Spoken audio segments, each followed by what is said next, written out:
Praise the Lord. जय मसीह की। जब हम इफिसियों की पत्री में आते हैं, तब जब हम उसके 4 अध्याय को पढ़ते हैं तो यहाँ पर हम देखते हैं कि चौथा जो अध्याय है वो मसीह की देह में एकता का एक बहुत ही महत्वपूर्ण एक ऐसा अध्याय है कि जहाँ पर परमेश्वर का हाथ उस अध्याय के अंतर्गत उस अभिषेक को दिखाता है, जिस अभिषेक को परमेश्वर पिता उस कलीसिया को देना चाहते हैं, जो कलीसिया परमेश्वर के सामर्थी हाथ के नीचे दीनता से पड़ी हुई है। पौलुस यहाँ पर कहता है कि इसलिए मैं प्रभु का बंधुआ हूँ और तुमसे निवेदन करता हूँ कि जिस बुलाहट से तुम बुलाए गए हो उसके योग्य चाल चलो। पौलुस कहता है कि मैं प्रभु का बंधुआ हूँ, और दूसरा वचन में कहता है कि अर्थात संपूर्ण दीनता और नम्रता तथा धीरज के साथ प्रेम से एक दूसरे के प्रति सहनशीलता प्रकट करो और यत्न करो कि मेल के बंधन में आत्मा की एकता सुरक्षित रहे। बहुत ही महत्वपूर्ण वचन है ये कि यत्न करो कि मेल के बंधन में आत्मा की एकता सुरक्षित रहे। एक ही देह है और आत्मा भी एक है, ठीक उसी प्रकार अपनी बुलाहट की एक आशा में तुम भी बुलाए गए थे।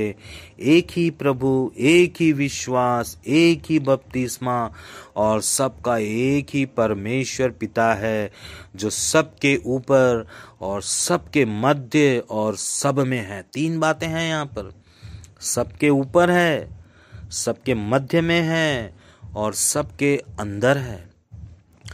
और यहाँ पर जो है 4 अध्याय, इफिसियों की पत्री 4 अध्याय, उसका 11 वचन बहुत ही महत्वपूर्ण है सेवकाई के लिए।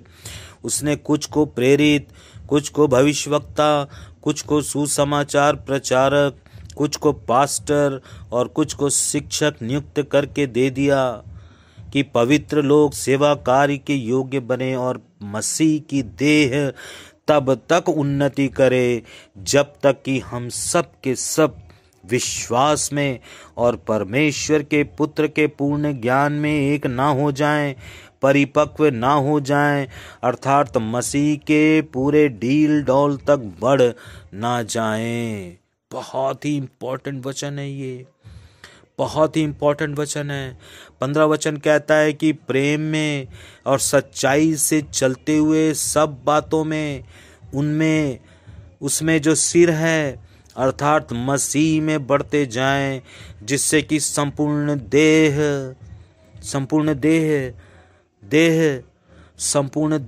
प्रत्येक जोड़ में एक साथ बंधकर सुगठित होकर प्रत्येक अंग के साथ ठीक ठीक कार्य करने के द्वारा बढ़ती जाती है और इस प्रकार प्रेम में स्वयं उसकी उन्नति होती है। और आज क्या हो रहा है? आज जो है वो ज्योति की संतान बनने के बजाय मन की कठोरता और बुद्धि का अंधकारमय हो जाना, अनर्थ रीति पर चलना और लुचपन हो जाना, सुन्न हो जाना, गंदे काम। क्या इसलिए मसीह की देह में एकता को लेकर के आना है?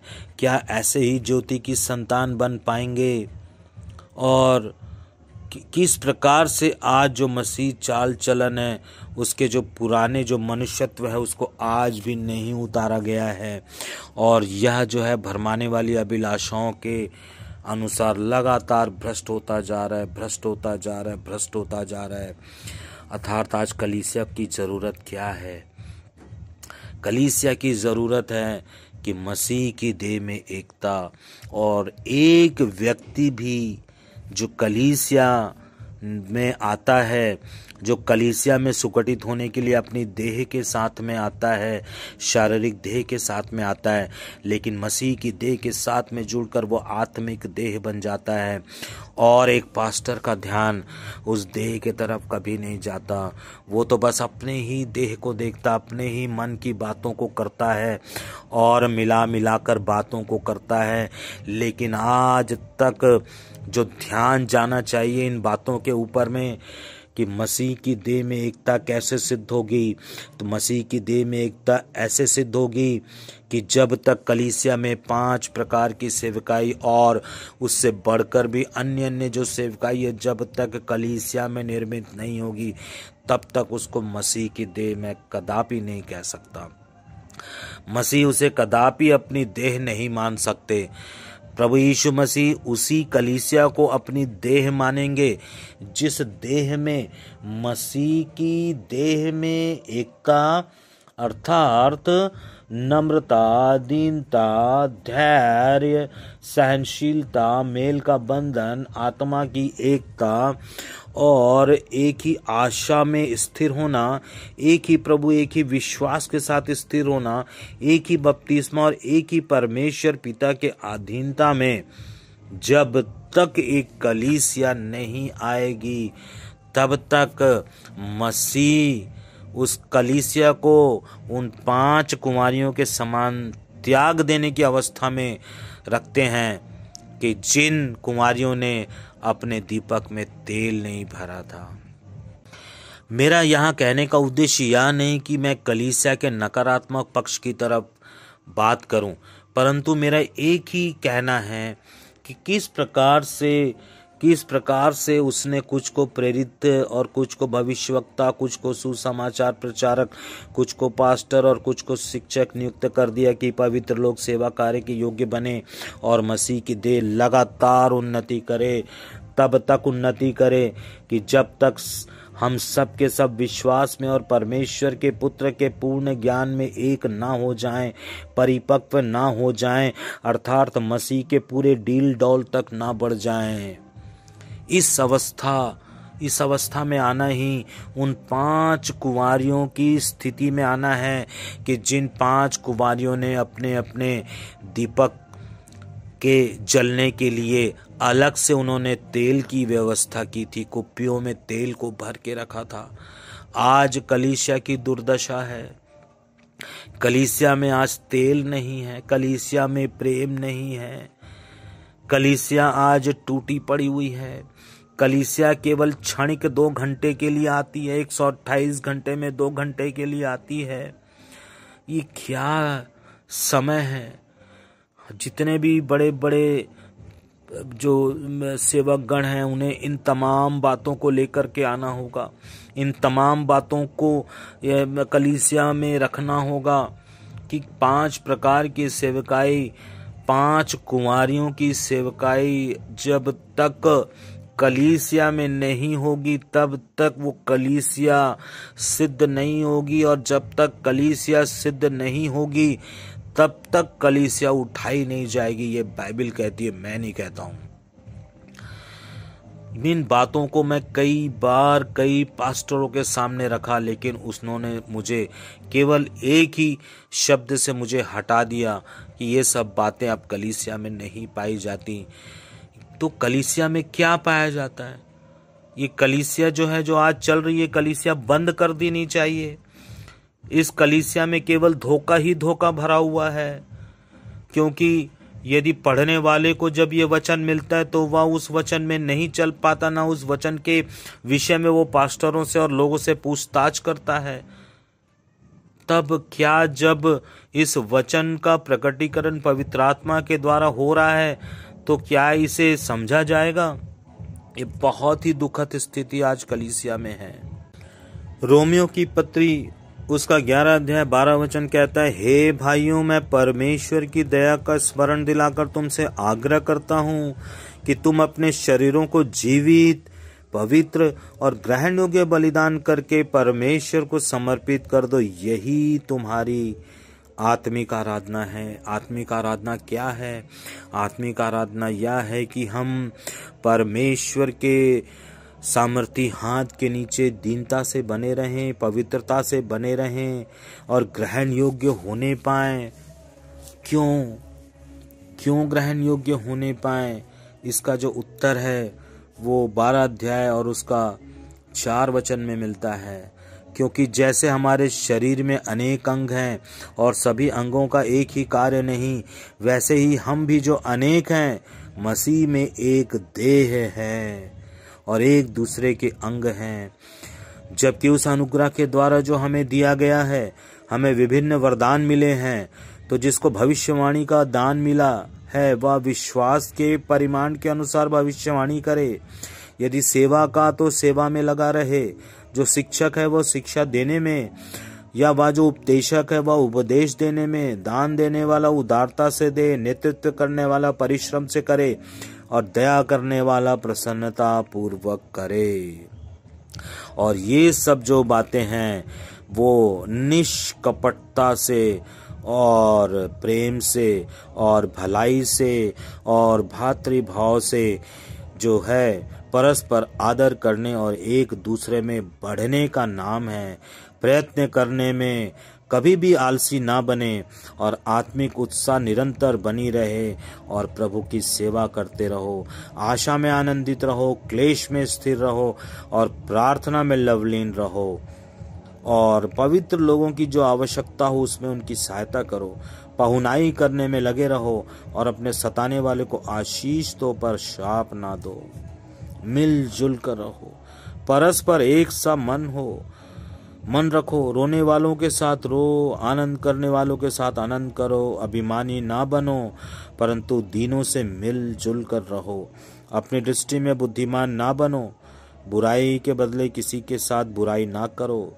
उन बातों का आदर करो जो सबकी दृष्टि में भली है, और जहां तक तुमसे बन पड़े सबके साथ यथासंभव शांति पूर्वक रहो।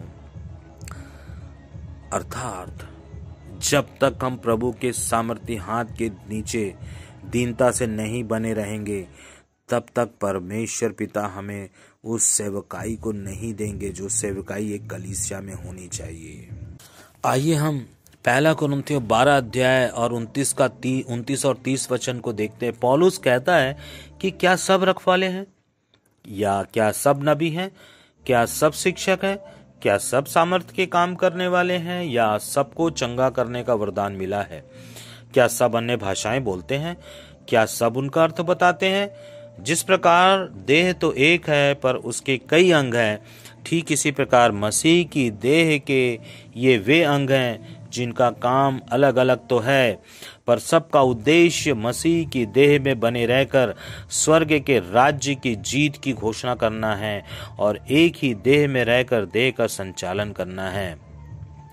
पहला कुरिन्थियों 12 अध्याय उसका 27 वचन कहता है, इस प्रकार तुम अर्थात कलीसिया मसीह की एक देह हो और एक एक करके उसके अंग बनते चले जाते हो।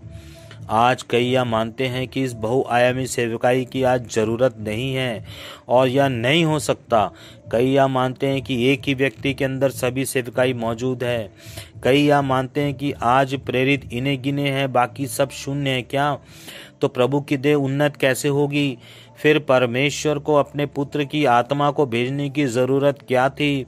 चूंकि पवित्र आत्मा की सेवकाई में प्रभु की देह बढ़ने, भलाई करने के लिए है, इसलिए कलीसिया के सब विश्वासी का विवेक पवित्र आत्मा के द्वारा और वचन के प्रयोग के द्वारा जागृत हो जाता है और उसके अंदर पांचों सेवकाई की जानकारी और समझ तो होती है, परंतु उनमें से एक ही जो परमेश्वर ही उसे जानते हैं, उसे देते हैं और उसकी भरपूरी के लिए उस व्यक्ति को एक कार्य विशेष के लिए पवित्र आत्मा के एक विशेष वरदान मिलता है कि जिससे सेवा का कार्य हो सके।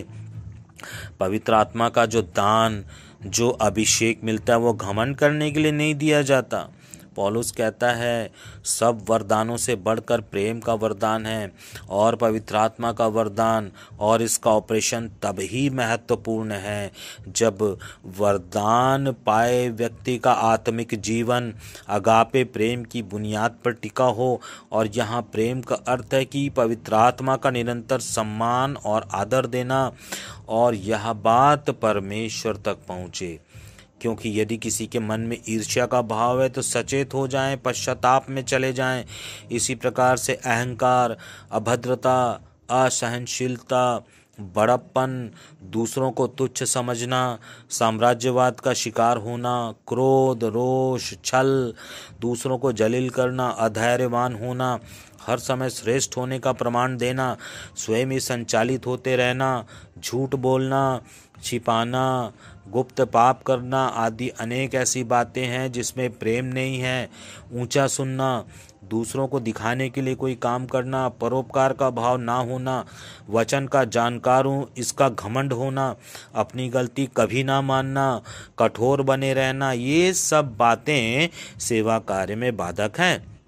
अतः ये बातें ना हों इसलिए परमेश्वर के हाथ के नीचे दीनता से बने रहें और उसमें चलने में ही भलाई हो, ताकि परमेश्वर हमारी दीनता नम्रता को देख करके परमेश्वर के जो राज्य हैं, परमेश्वर का जो राज्य है वो उस छोटी सी कलीसिया में प्रकट परमेश्वर कर देना चाहते हैं, कि जिससे कि उस कलीसिया में 5 प्रकार की सेवकाइयाँ तथा अन्य प्रकार की जो सेवकाइयाँ हैं वो कलीसिया में प्रकट होना शुरू हो जाती हैं और इस प्रकार से प्रभु का काम निरंतर बढ़ता चला जाता है।